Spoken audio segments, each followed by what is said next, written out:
Hi everyone, I hope you all are doing great in your life. So today we are going to talk about how much do I spend in Bengaluru as a 28-year-old and who has 5+ years of experience in IT. Considering that, so I'm gonna be sharing how much I spend on housing, travel, traveling, commuting, food, etc, etc. So please stay tuned. And yes, this video is for my personal spending, not on the basis of uh, see I'm not saying ki everybody should spend this much, but considering that the place where I am and where I can afford all of these things, so I can. But if you're a fresher, you're starting out, the expenses are much less and you don't need to spend that much. So that is strictly to a personal experience. Okay, so starting off with my rent currently. So my rent is 27,000 for a 1 BHK, and it's a Courts property, and I'm living in Whitefield, Bengaluru. So this is a fully furnished house. If you want to watch my house video, here it is listed, and I will keep it in the description as well, so you can find that video as well. And if you just go through my channel, it's a 4th or 5th video in the latest uploads. You can watch it. So it's a fully furnished 1 BHK in Bengaluru, and you know Bengaluru is quite expensive, one of the most expensive cities of this country. After Mumbai, it's obviously Bengaluru. So 27k rent for a single person. On top of it, I somewhere pay around for electricity and water, like daily usage water. It's around 1000, so it's 28k now. And apart from that, I also have to spend on OTTs and internet bills. So I'll count it as 2000, another 2000. So again, we reached 30,000. Okay. And the next spend that I do over here is my office is 8.5 kilometers from this place. So I usually go by auto. Like I don't take cabs because they're extremely expensive here, and the weather kind of supports going into auto. You can also go for the bike option as well. It's much cheaper than auto. So yeah, and if you're new coming to Bengaluru, you can find a PG in 10 to 20k depending on whatever your preference is. And there are PGs who even start from 6, 7, 8k's as well. So you don't need to worry that why am I spending so much, if you also have to spend that much on housing. It's not. There are PGs for shared PGs and all of that here, so you can definitely go for those options as well.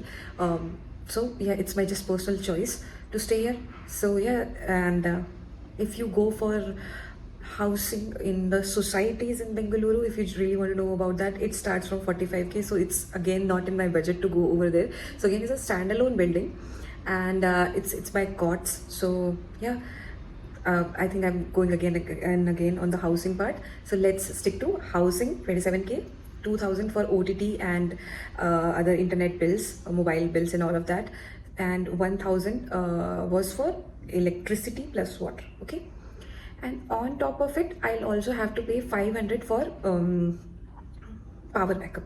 So it's 30,500 rupees. I will go towards my protein.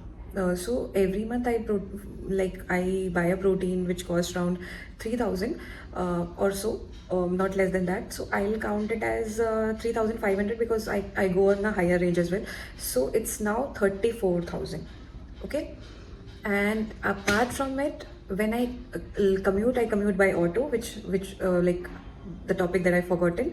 So I commute by auto, and I have to go to twice a week, like thrice a week also.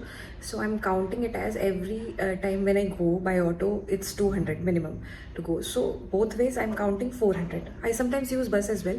So I'll take it as 3,000 a month. Okay, I'm counting a little less than what I spent, but yes, let's take 3,000. So again, it comes to 37,000 a month, and we've covered transportation and all of that. And apart from that, I also go out on weekends, not like not very a good spender, but I go somewhere like planetarium and or a park or somewhere, so I'll take the budget as 3,000 there, because I like to spend my money on some things that I really enjoy. So we take it as 40K. Coming to the biggest spend that I do is over the food, another biggest spend. Mostly I eat out because I don't have really time to cook, and I don't have any cook also. But I only eat the foods that have high protein, or that are from a good restaurants and something like that. And I also cook like 40% of the time I'm cooking also when I get the time. So this expense I'm gonna be counting it as 15,000, and it's less than what I actually spend, because it's very expensive. Living in a Bengaluru like city is way more expensive than you think, and the food is also costly if you're not eating from every day from Udupi. So there are cheaper options as well, but when you go for high protein meal and all of that, it again gives you like a bigger budget. So eating good food now is also expensive. So we are like around 55K spend. Okay, and apart from that, I do shopping as well. Like I will count it as I'm not a very big shopper or something, but I do buy clothes that are very in good quality, and that could be used in the office and all of that. So yes, I do buy skincare. So for that, I'll add it as a 5,000 budget in top of it. So yes, that sums up to 60K. And yes, this is all the spending. I'm not telling you about investment or anything. Yeah, so 60K for now. And do I have experience? Like I do travel a lot also. So for traveling, like I'm not saying that I'm going to travel everywhere right now, but in every month or two, either I go to home or either I go somewhere.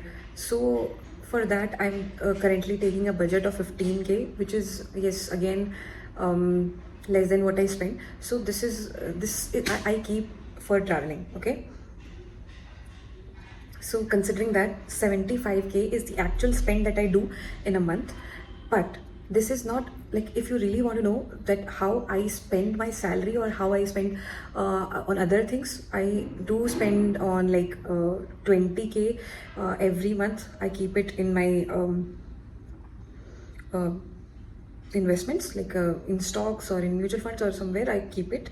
Other than that, I keep 10K for emergency funds every month. And apart from that, I send 25K to my father or to my family. They don't need it for sure, but it's just that I give them, and they are the biggest savers, so somehow they save it.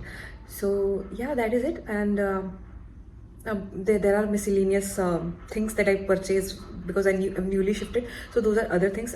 I'm not gonna count over that, but if you really want to know, 75K is the minimum spend that I do in a month for my essentials. And apart from that, all of these, like on top of it, 20K for investment, which makes it 95. 25K sending to my father, which makes it 120, and 10K in the emergency fund, which makes it 130. And there are leftovers as well. So yeah, this was it for this video. And all of this, like this is just a basic like structure of how I spend, but do not feel anything about it. And yes, there are people who spend a lot, and there are people who earn a lot in Bengaluru, so there is no bar for anything here. If you are joining new, or if you are earning less currently in a like you've just started, so there's nothing to worry about. For every salary range, for every salary band, here you can get everything, so there's nothing to get intimidated by anything. I just wanted to tell you all. And yeah, hopefully whatever you're trying to chase, you chase your dreams and you become successful, you fulfill all your dreams. This was it for this video. Hope you get some clarity about how I spend. Yeah, bye bye for now, until we meet next time. Till then, take care of your family and take care of yourself.